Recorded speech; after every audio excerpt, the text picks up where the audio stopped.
This episode is adapted from a clinician-written article on Mentalyc and brought to life in audio for therapists who prefer listening on the go.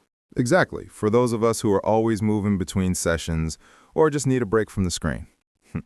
This piece was written by Gargi Singh, a counseling psychologist, and we're really excited to dive into their perspective today.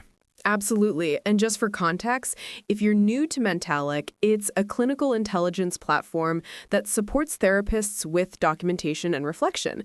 But today, we're talking about something that comes up for, well, all of us: boundaries. Oh, boundaries. The big one. You know, it immediately brings me back to this moment I had last month. I finished a really tough telehealth session. My client had just disclosed some incredibly painful childhood trauma, and my heart just ached for them. After I shut my laptop, I just sat there, just breathing. I know that feeling, that post-session stillness where the weight of it just sits with you. Exactly. And my first impulse, my immediate gut reaction was to pick up my phone and call them, just to check in, see if they were okay. I actually reached for my phone, and then I stopped. And in that pause, it all clicked into place. That impulse, that desire to step outside our agreed-upon time was the perfect reminder of why boundaries are so critical. They're not just rules in a textbook. They're the very thing that makes this work. That is such a powerful and relatable moment.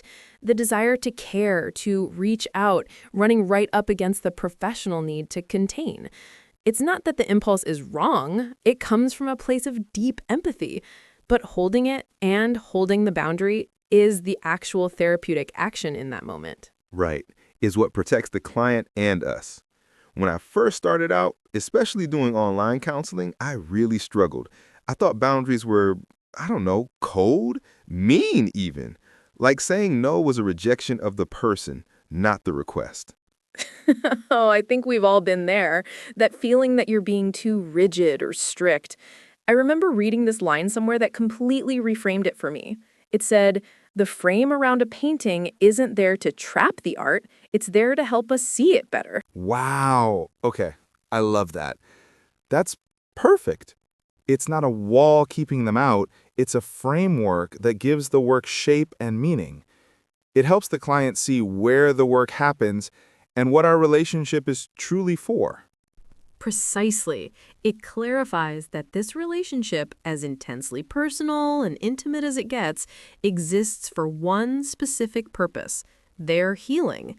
It's not a friendship, it's not a mentorship in the traditional sense.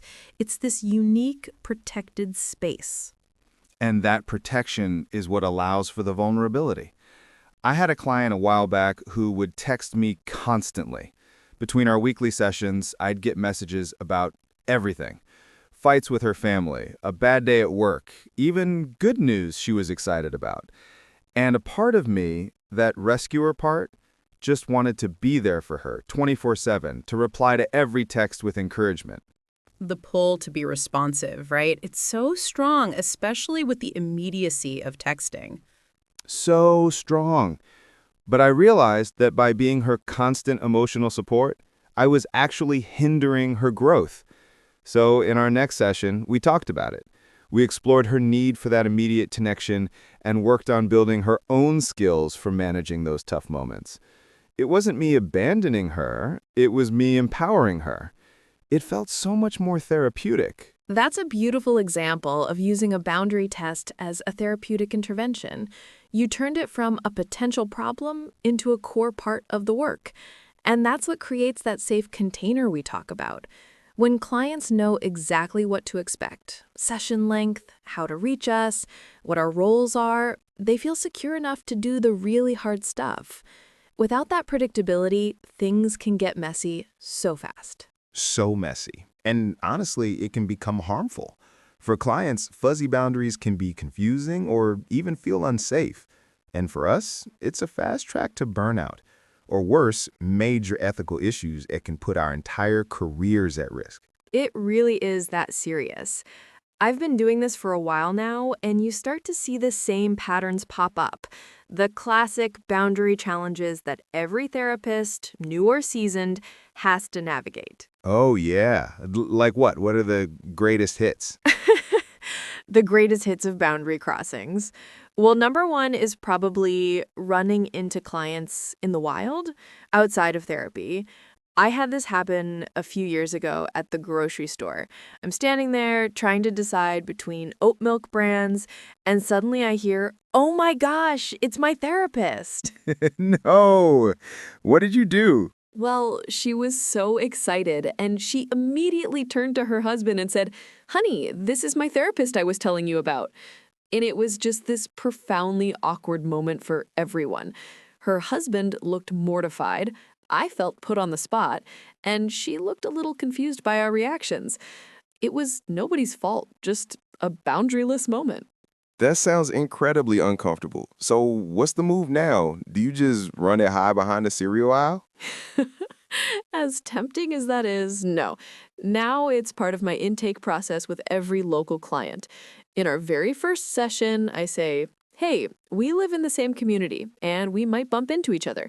To protect your confidentiality, my policy is to not initiate contact. If you say hi to me, I'll happily smile and say hello back, but I'll let you lead. We just make a plan. It takes all the awkwardness out of it." That is so smart. Proactive instead of reactive. Okay, what's another one? I'm guessing time has to be a big one. Oh, time management, a constant struggle.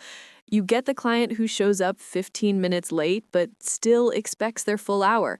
Or, the classic, the doorknob confession.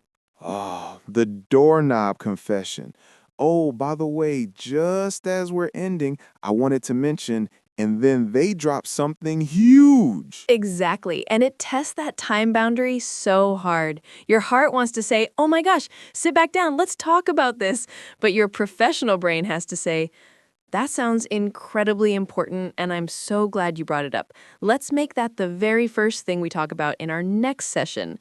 You have to acknowledge the weight of what they shared while kindly but firmly holding the end time. It's an art form. It really is. It feels like a dance. What about personal questions? Clients get curious. It's natural. I had a client ask me directly about my religious beliefs once. They felt it would help them open up about their own spiritual journey if they knew we were aligned. That's a tricky one. It feels like a genuine request for connection. How did you handle it? Instead of answering directly, I got curious with them. I gently turned it back and asked, "I hear how important that is for you. Can you tell me a bit more about what you hope my answer might give you?" And that question opened up a much richer conversation. It wasn't about my faith. It was about their search for safety, for a non-judgmental space to explore their own questions. It became about them again, which is where the focus should be. That's a masterful redirection. You honored the underlying need without crossing your own personal boundary. It's so often not about the literal answer, but about the feeling the client is chasing. I find tools like Alliance Genie inside Mentalyc are really helpful for reflecting on those moments afterward. My note might capture the client's question, but the Genie's reflection prompt might ask something like, "How did the therapeutic alliance shift when this personal question was raised?" It helps me see those subtle dynamics I might miss in the moment. Oh, that's interesting. So it's not just about what was said, but the impact of what was said. I could see that being super helpful for spotting my own patterns, like if I tend to get flustered with certain types of personal questions. Exactly. It's like having a built-in supervisor in your notes, nudging you to reflect deeper on the process. Another classic is gifts. That one is so gray. Ugh, gifts. So much gray. You have a client you've been working with for years. They've made incredible progress. And for the holidays, they bring you a small, thoughtful present. What do? It feels so rude to say no. It does. And the answer can really depend on the gift, the client, the cultural context. A child client drawing you a picture is very different from an adult client giving you an expensive gift card. My general approach has become to focus on the meaning behind it. I might say something like, "This is so incredibly kind of you, and I am so touched by the thought. To protect our special therapeutic relationship, I have a policy of not accepting gifts, but I want you to know how much I appreciate the gratitude you're expressing. So you accept the feeling, but decline the object, and then maybe explore other ways they can express that gratitude? Yes. It can lead to a really productive conversation about what the gift represents for them and how we can honor that feeling while keeping the relationship clean and professional.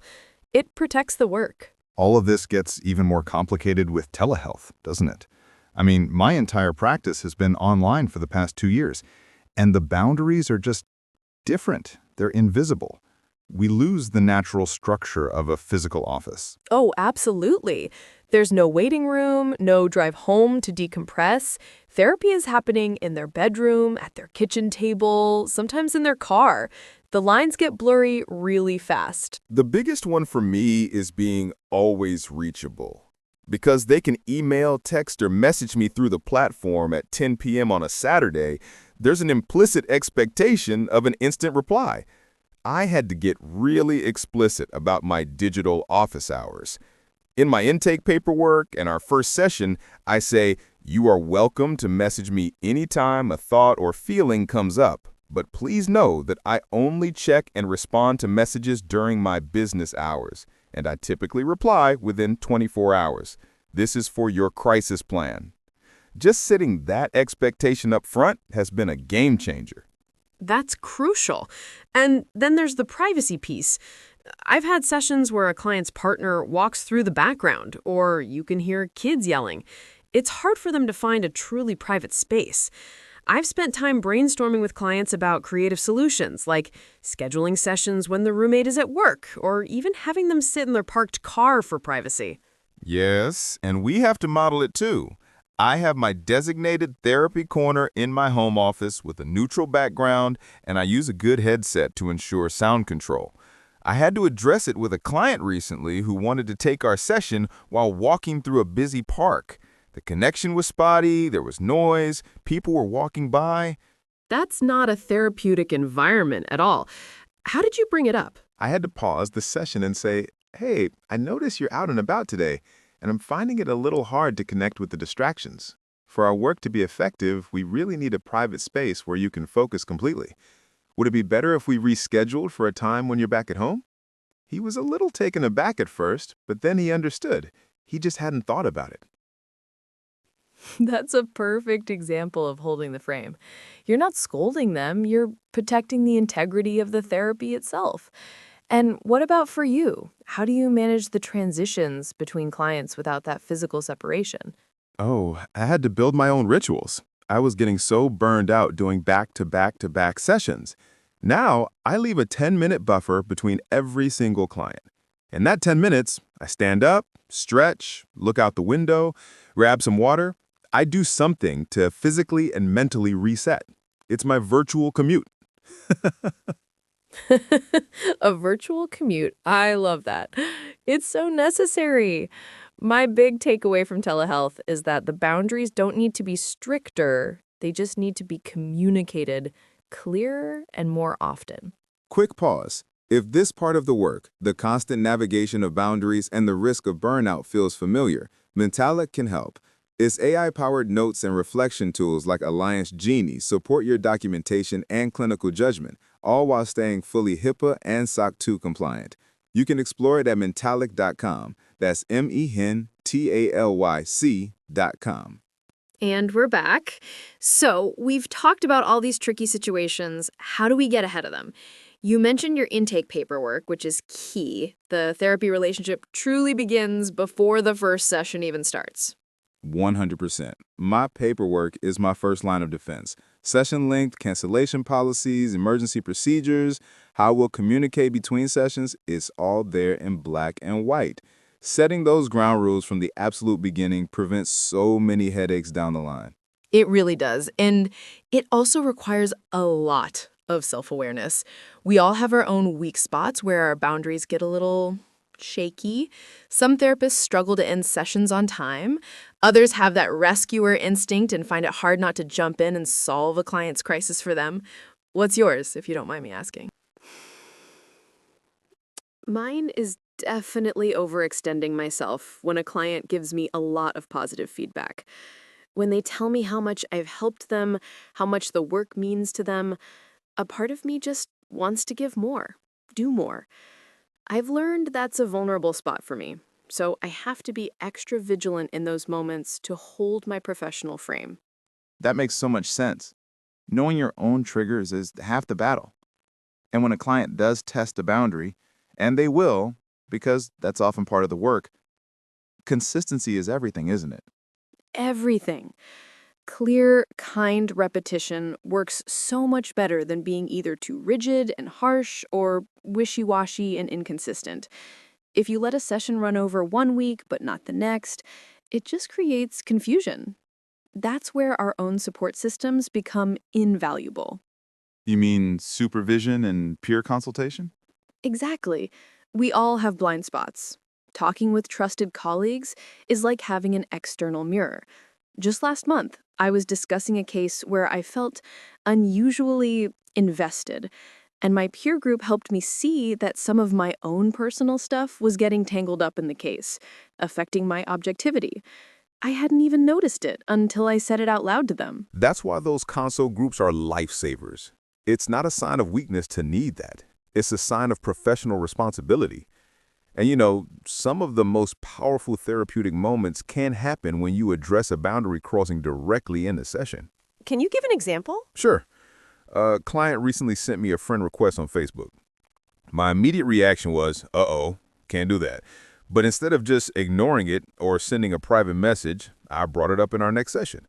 I said, I noticed you sent me a friend request and it made me curious. What were you hoping for by connecting in that way? Oh, that's brilliant. Again, getting to the need behind the action. Exactly. And it opened up this incredible conversation about her feelings about our relationship, her desire for a connection outside of therapy, and her loneliness. The friend request was just a symptom. The real work was in the conversation it sparked. That's using the boundary as a tool for deeper work. But sometimes despite our best efforts, the patterns just aren't healthy. The boundary crossings continue, and the therapeutic frame just can't hold. Yeah, and that's when we have to consider referring out. It's something I think a lot of therapists see as a failure, but it's not. It's the opposite of failure. It's recognizing your professional limits and doing the most ethical thing for the client. When a client's needs consistently push beyond what I can ethically and effectively provide while maintaining good boundaries, a thoughtful referral is an act of care. It's saying, you deserve a container that fits your needs, and mine isn't it right now. That's a really compassionate way to put it. Of course, there are exceptions. Emergencies happen. A client is in a real crisis, and you might need to be more flexible. Right. A crisis can challenge even the firmest boundaries. In those moments, I might intentionally extend a session by 10 minutes or schedule a brief extra check-in call. But the key difference is that these are planned, time-limited exceptions made for clear therapeutic reasons. They aren't reactive, slippery slope boundary crossings. It's a conscious, clinical decision. It's intentional flexibility versus unintentional sloppiness. Exactly. And even with all this intention, we're human.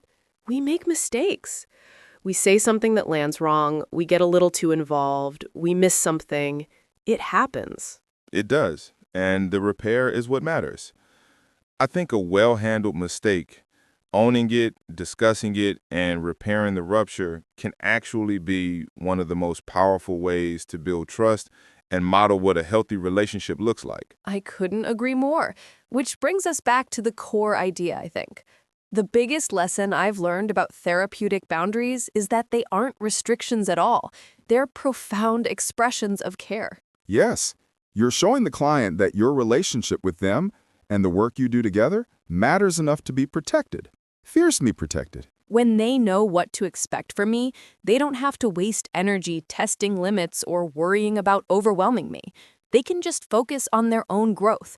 And when I maintain my boundaries, I protect my own energy, my own well-being, so I can continue to show up for them and all my other clients as my best, most present self. It's sustainability for us and for them.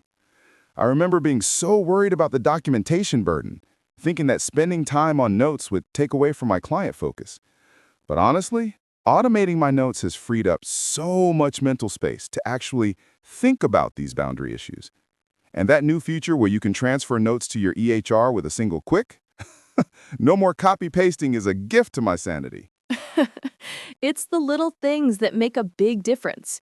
Ultimately, good boundaries don't create distance. They create the safety that makes real, authentic connection possible. It doesn't matter if you're sitting across from each other in an office or connecting through screens from miles apart. The frame is what lets you see the art. That's the perfect takeaway. The frame lets you see the art. And if you want support in reflecting on those subtle alliance patterns and boundary moments after a session, Alliance Genie can really help you process your work without ever storing session recordings.